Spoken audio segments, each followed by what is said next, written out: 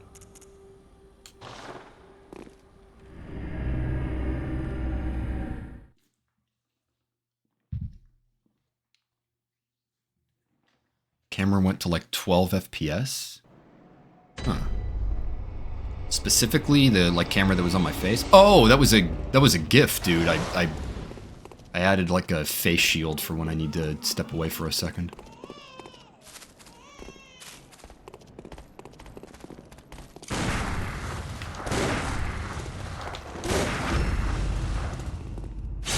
First try.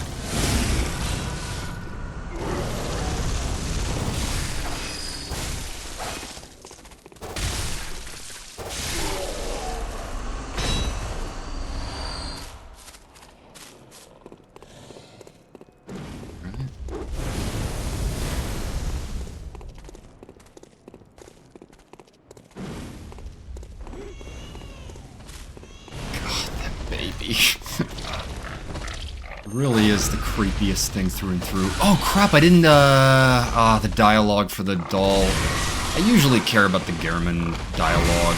It's a little cooler than Maria's, but I forgot, so she's probably not going to say it if I address her again.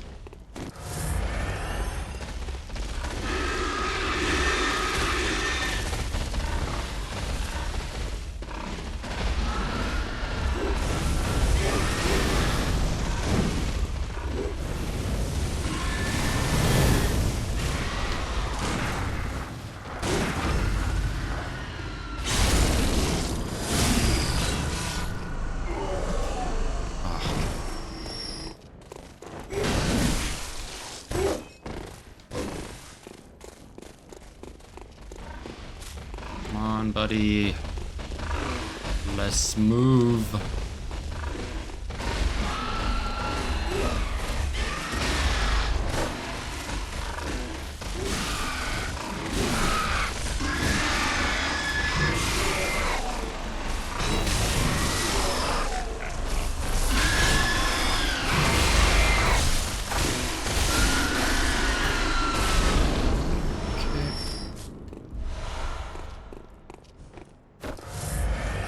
Oh, I need to get more,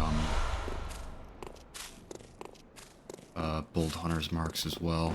Well, realistically, I should only need the one farm. I'll buy them for future reference. Assuming... And by the way, that's why, it's what I was talking about, like, I think I know the movesets of Ludwig and, the Orphan of Kos pretty well, but I don't know them, like,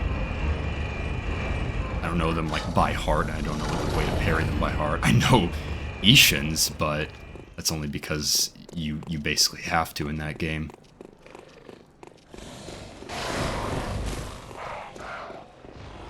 God, Ishin. There's an argument to be made that he's the best boss in the entirety of, like, From Software.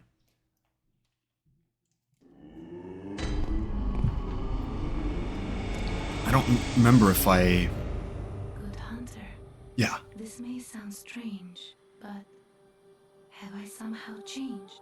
Moments ago, from some place, perhaps deep within, I sensed a liberation from heavy shackles. Not that I would know. How passing strange. Yeah, so that's because you killed Maria, who is built around the doll's likeness, so I like that she recognizes that Maria's dead. Okay. That's what I'm talking about with it being the perfect farm. Just so nice. One time, all the blood vials I need, done.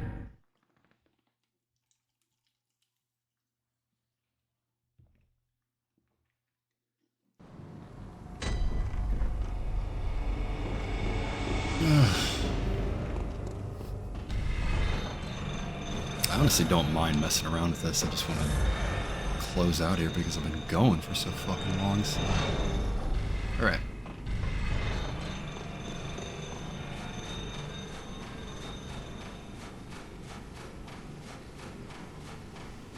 This time for sure.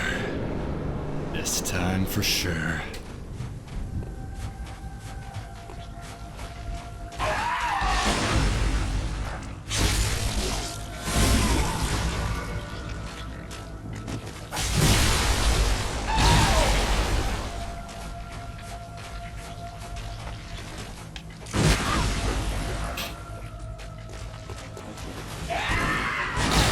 Funny how you can always tell exactly when he's gonna do that move. You know it when you've been there, but it's the strangest thing.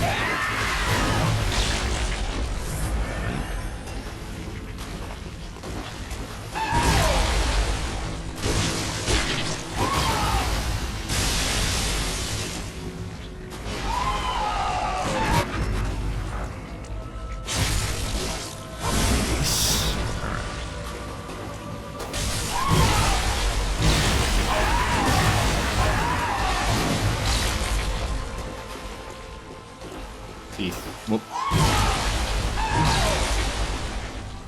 Sure, he's right.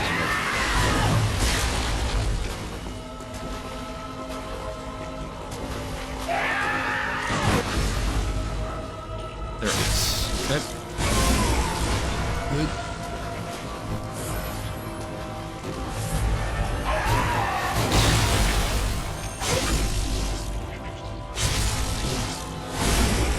Do those? Oh, they do 1943.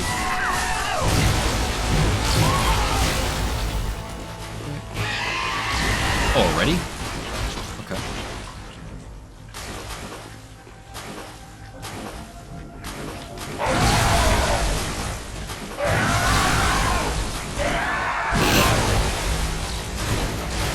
Two strikes and clipped me. Hell on earth, am I gonna be able to... I might have to get... I don't want to. I'm making it harder on myself on purpose, so it's fine. I'll give it a couple minutes. All right.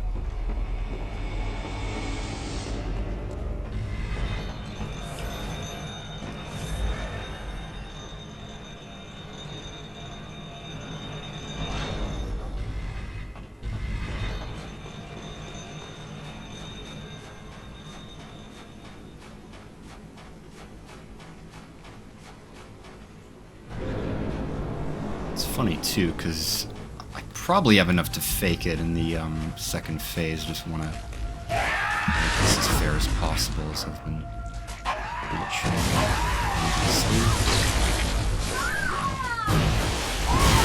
Great start. Oh God.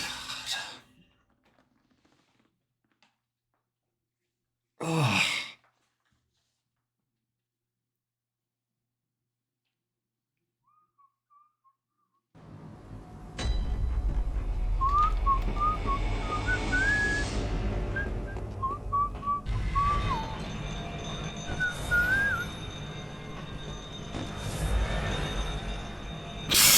Yeah, I'm probably playing this out and making myself look like an amateur. I would hope not, because you're seeing that I know the parries.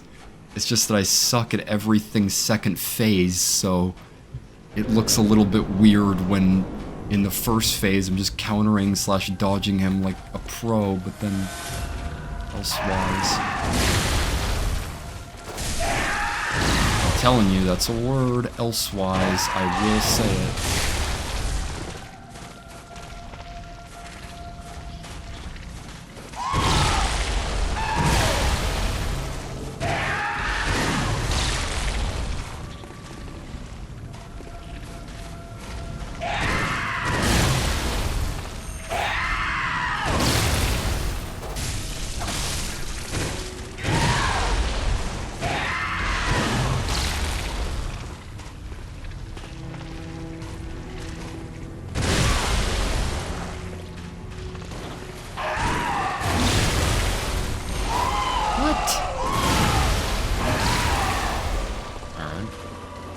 Back, I'm only for 15 minutes. Oh, maybe you'll see the end of this. That would be awesome. This is supposed to be like the final boss of the DLC. I'm hoping I can defeat him. So maybe I can do that in 15 minutes. We'll see.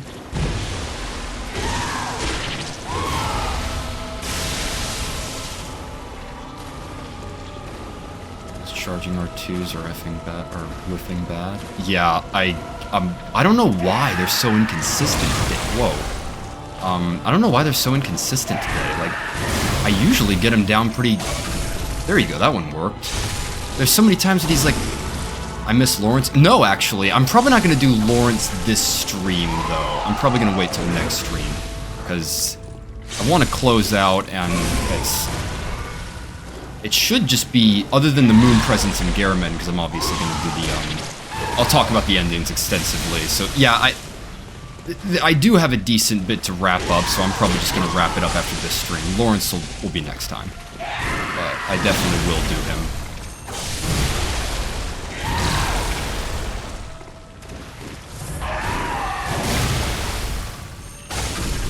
Okay.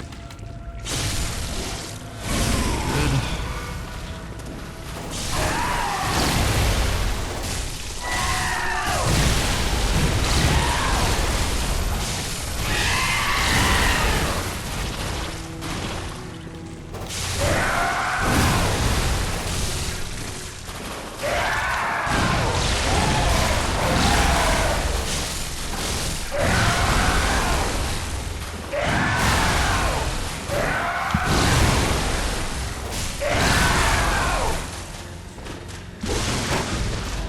Wait, that worked? God! Okay, hang on.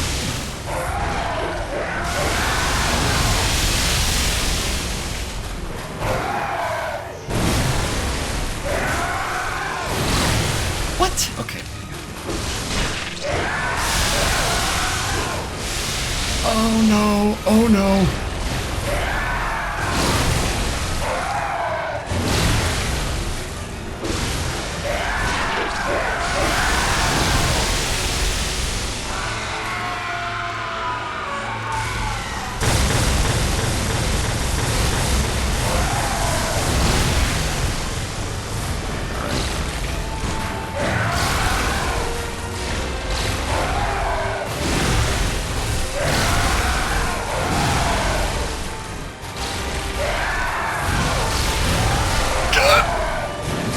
Telling you, some of those combos are insane!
That's not good. Okay.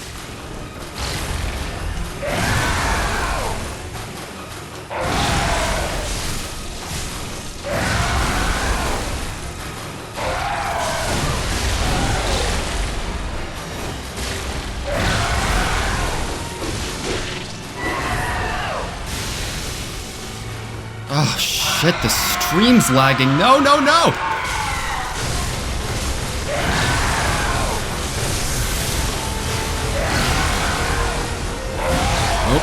Alright, real now.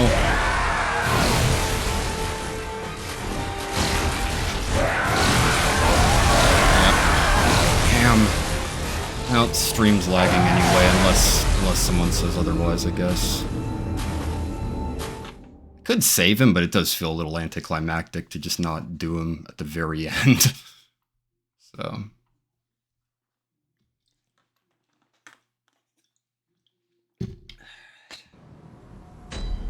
I'm just gonna... No, I'm not.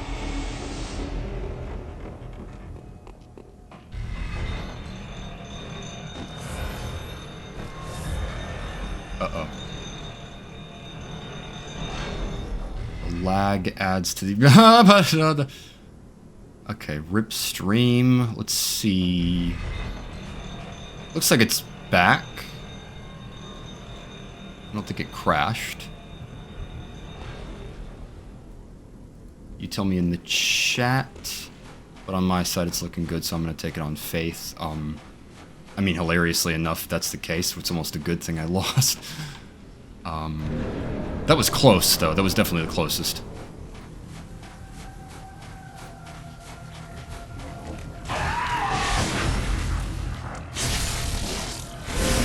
We've got 6 viewers now. Fuck, man, I'm lighting the world on fire. Seriously, yeah. Thank you for anyone who checked in. I'm glad that I'm glad there was a lot more chat engagement this stream.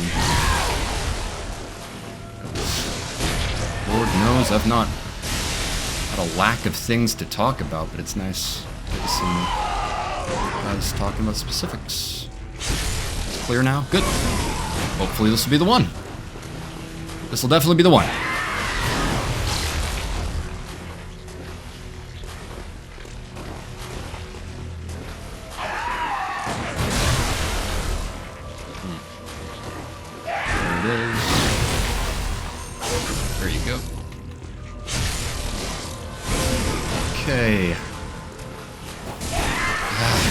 The Yosefka's blood vial. I guess this will be like proper no items in that case, but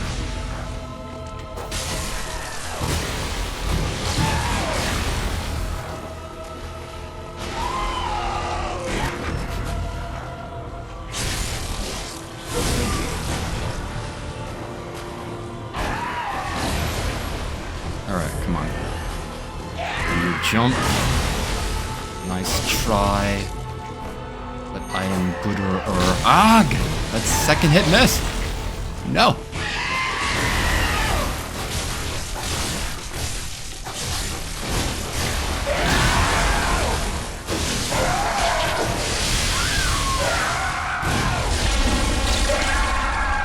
You're owning him this time? Yeah, and then the second phase says, "Nice to meet you, Evan."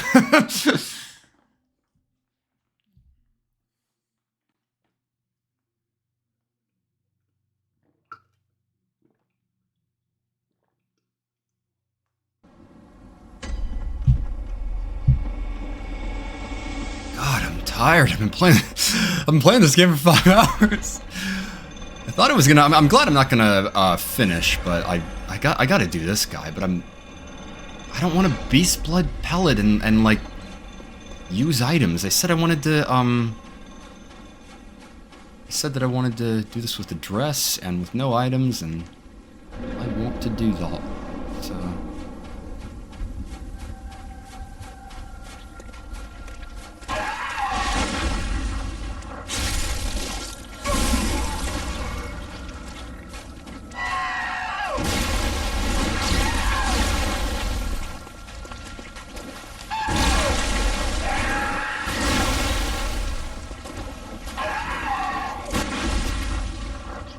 I love that. You can actually get hit by his animation even when you parry it and like stop it from happening. You still get like affected. There is something that is just so badass about doing that, about just standing there while he's like doing this crazy wind-up and just waiting for the window. That's the potential of this as a system. Like, there's just so much that can be done with it.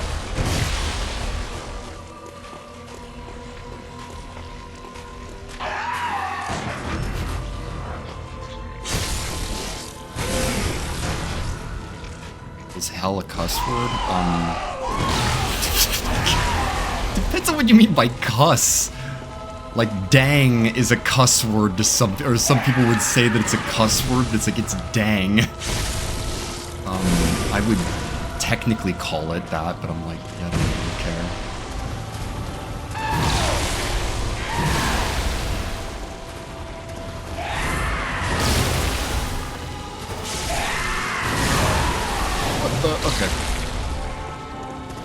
parryable move. There's one. I'm telling you, I think that's gotta be a glitch. I don't know if it, like... Two-stacking those runes, like, filling your bar, I don't think it's supposed to do that. I'm just glad it does, because if you stack them, that's literally what happens. They just fill you up.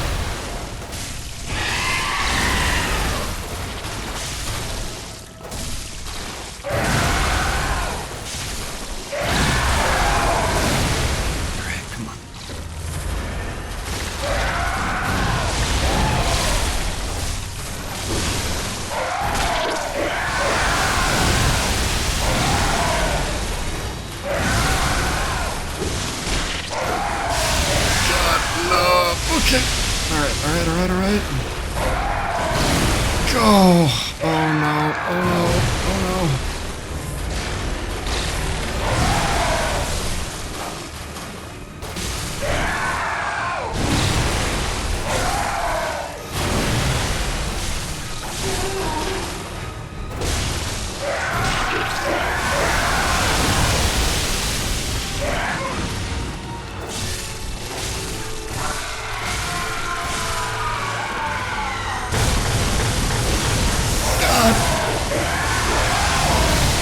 No! Why did it have to line up there? We were close. We were close.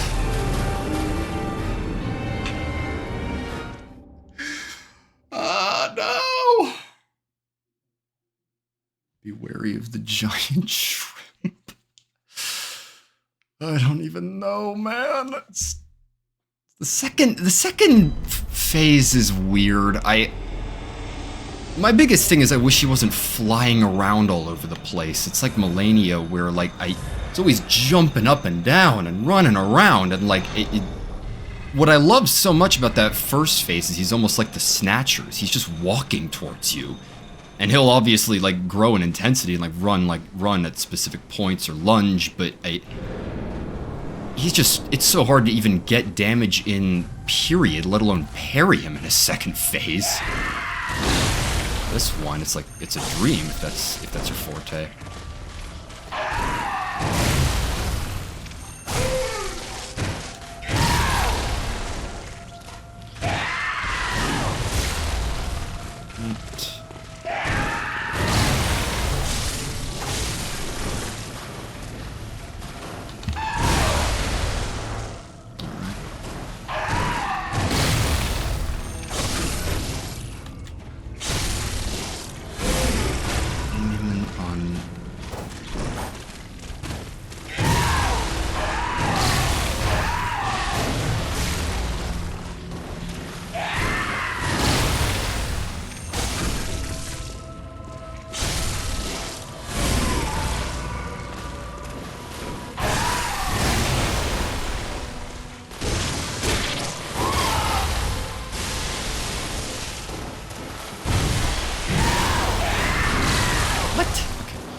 So sweaty, mom spaghetti.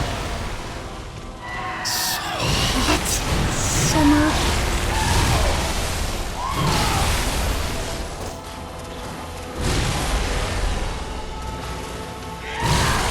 Too close.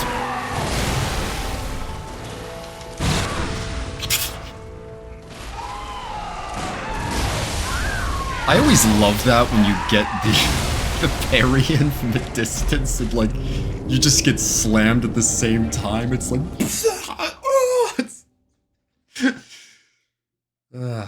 can he be staggered from just wailing on him like an ER? Elden Ring. I think so. No, well, you don't open a visceral attack. That happens in this game too. There's the cleric beast does that, and so does Vicar Amelia. You can get a napkin. I know my face probably doesn't look particularly flattering right now. What was I saying? Yeah, but you can stagger him. It just won't open a visceral. So.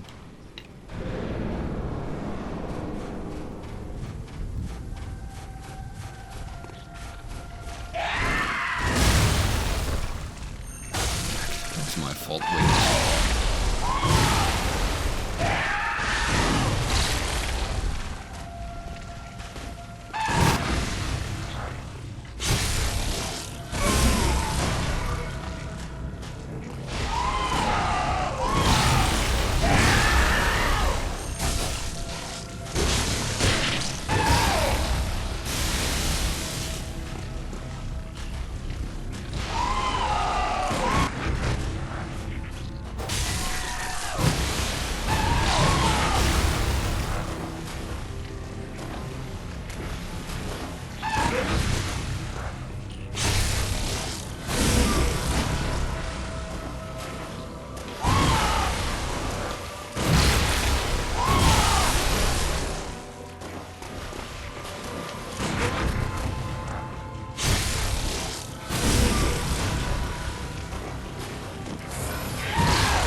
Then...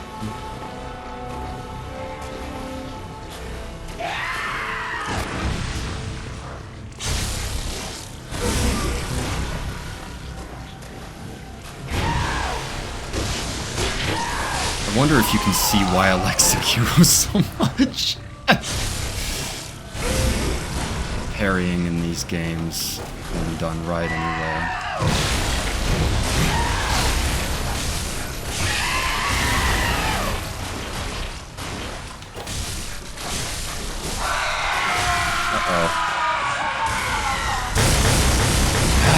Unlucky. Just unlucky. That's all there is to it.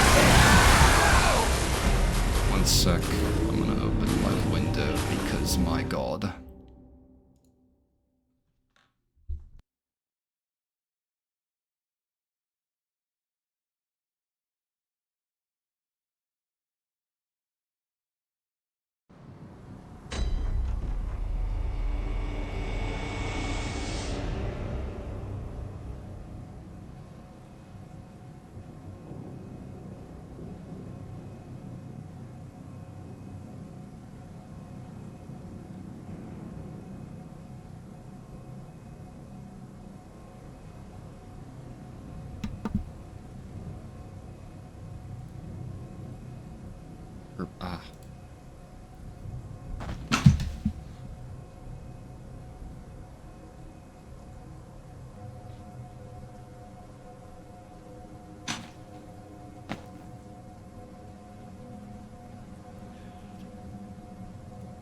Here you go. Alright.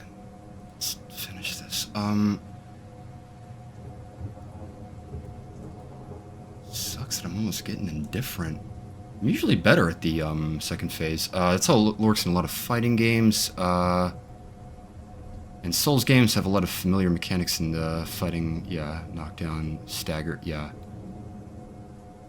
It's like I said, though, I think he can be... He can be staggered, it just doesn't leave him open for a visceral. You have to get backstabs and or parries for that. Which I prefer. I like that over... Because I mentioned that as a frustration with Vicar Amelia. It's so easy to get her,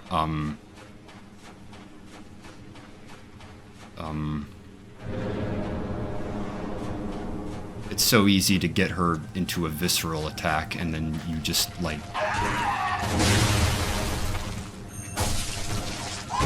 You just wail away at her while that's happening.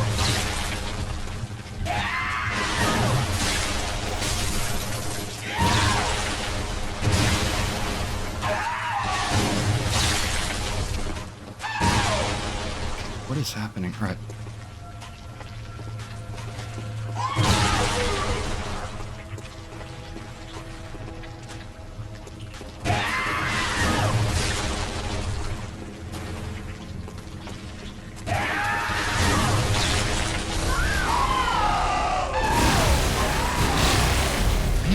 losing my edge, man. What the hell? It might take a little longer. 1 sec.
Alright.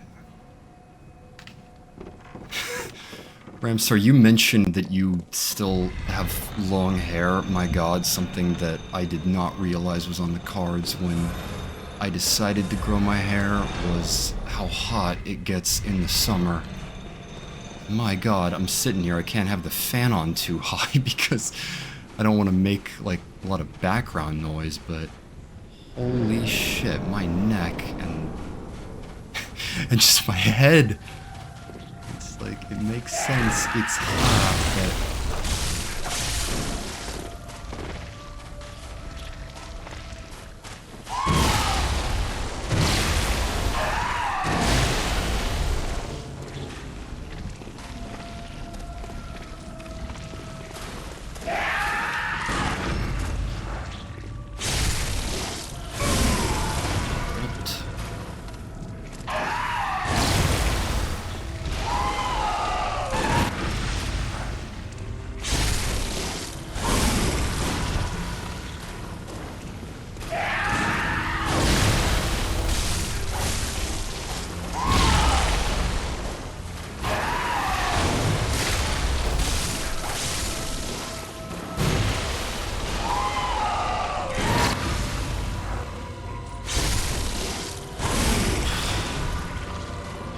it is a bit of a frustration. I wouldn't call it a problem because I just need to practice this boss more. Because I know that you can parry him pretty consistently in his second phase. I just haven't, like, gotten that point. I haven't figured out the parry windows. They're all very clear here, gloriously so. Oh, I actually made it. Okay.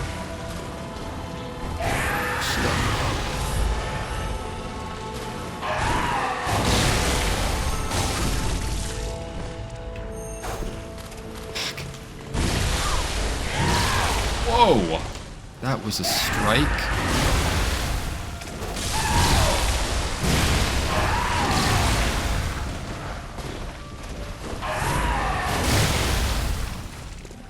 No second phase yet.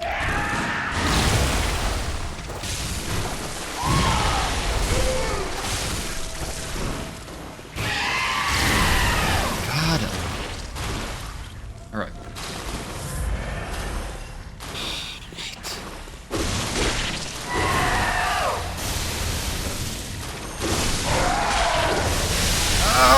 What the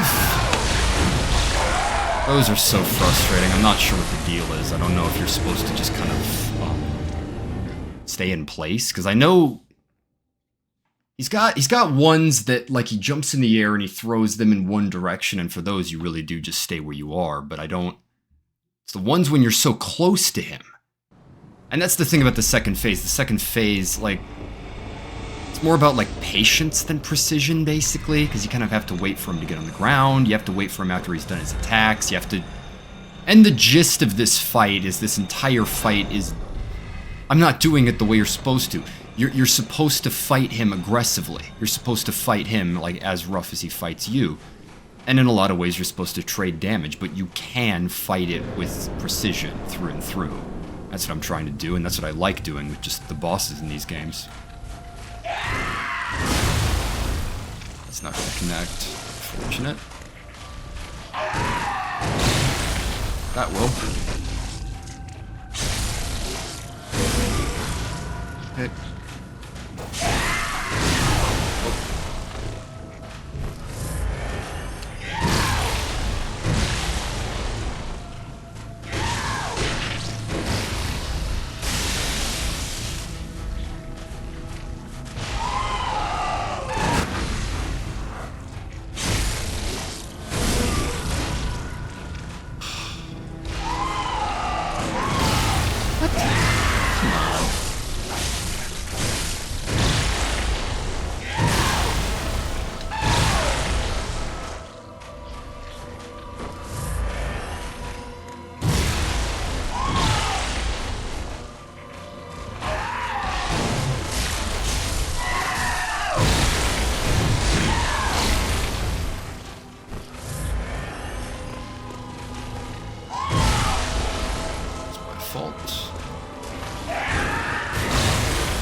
Ouch, owie.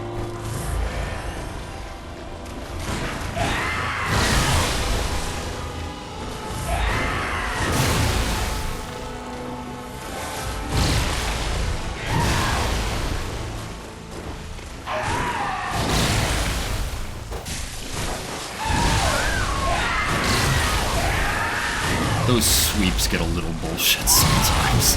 The damage in general gets that way. Ludwig's charge is definitely one of those. Like, you can get stuck under him and just get dragged across, and it's like you're being like ridden across a saw. That's one of those. Like, it's exactly the same. It's like it drags you, and as it's dragging you, it's like causing damage, and it should just be one hit. Maybe it's not like how it is in execution, but it's strange. God, what am I doing? I've been here like an hour. I gotta kill this guy.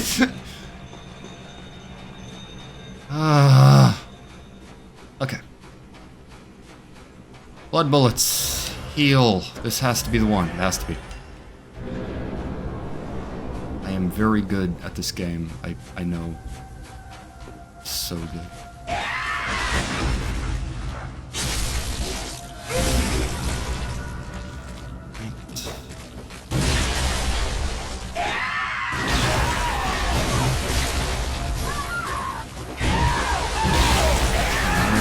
No, it's not been 10. I know that much. It hasn't been 10 hours, but if you're back now, that would be wonderful. 'Cause yeah, we got 6 watching. I cannot let my audience down. I've got to finish this.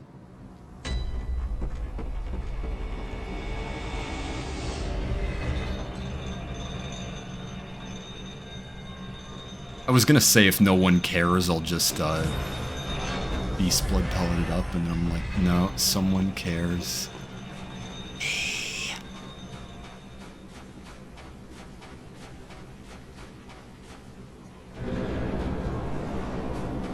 And yeah, for as many times as I'm dying here, I'm dying for the right reasons, and I really love this boss. We need 7 watching. Oh yeah, find someone. Let's get many as you can. Gotta get the Orphan of Cost party going.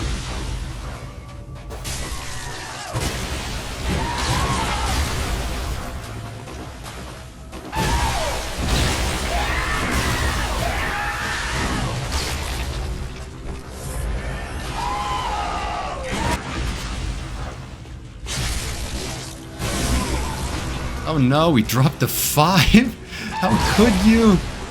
We're in the middle of the epic final battle.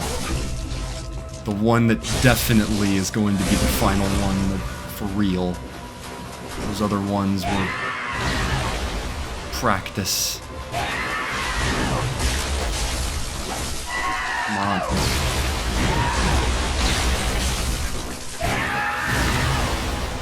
Alright, come on.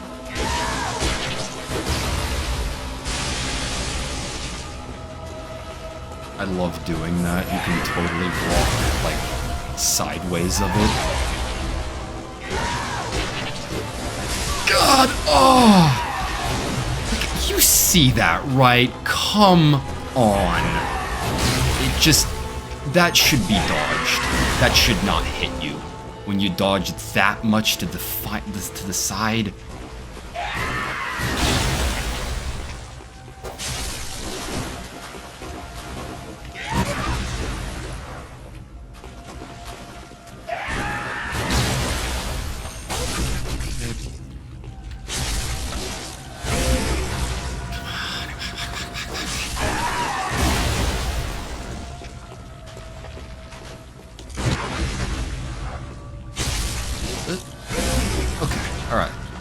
Whale away.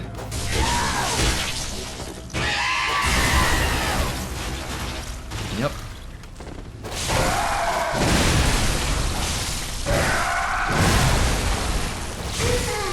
Oh!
Yes, that's alright, yes! Okay, good things!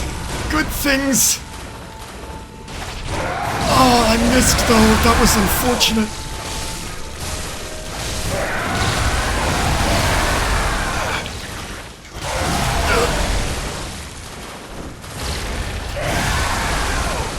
Oh, I am so close, this is so the one.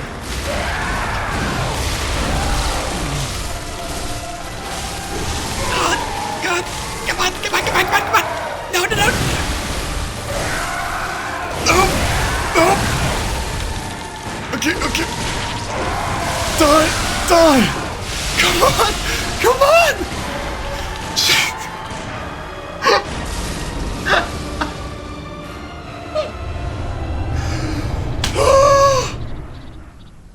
Die!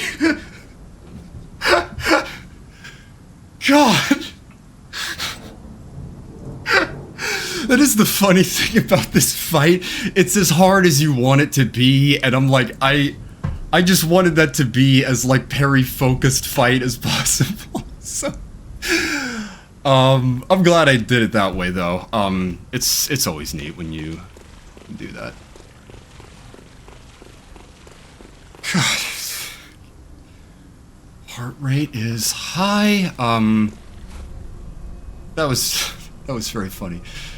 True Bloodborne way. Like... Way was the custom, but all the way. Okay, that's cool. Let's finish this.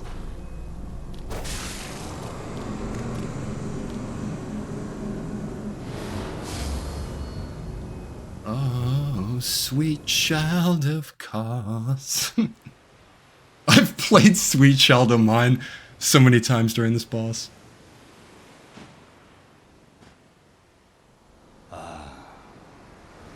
Sweet child of course. Turn to the ocean, The bottomless curse. a bottomless sea, accepting of all there is and can be. Perfect timing, gotta go. Please do. Wow.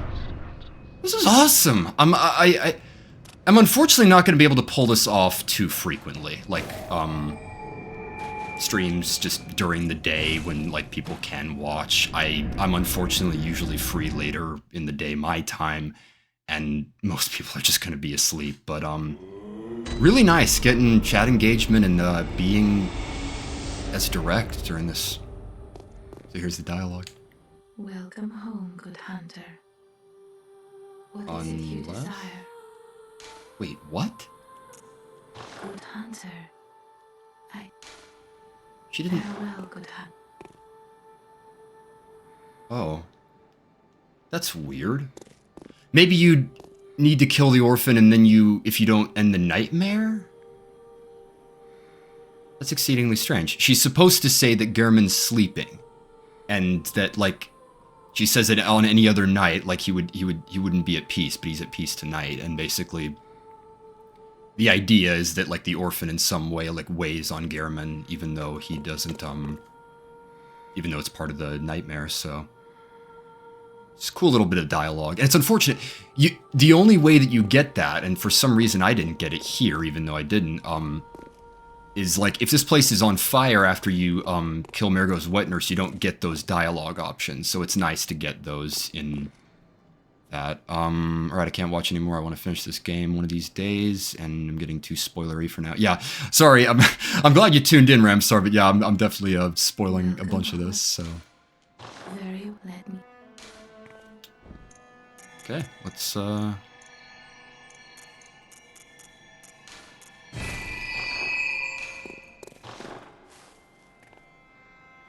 I'll go back to the... No, let's see, I'll just stay here. Let's stay here.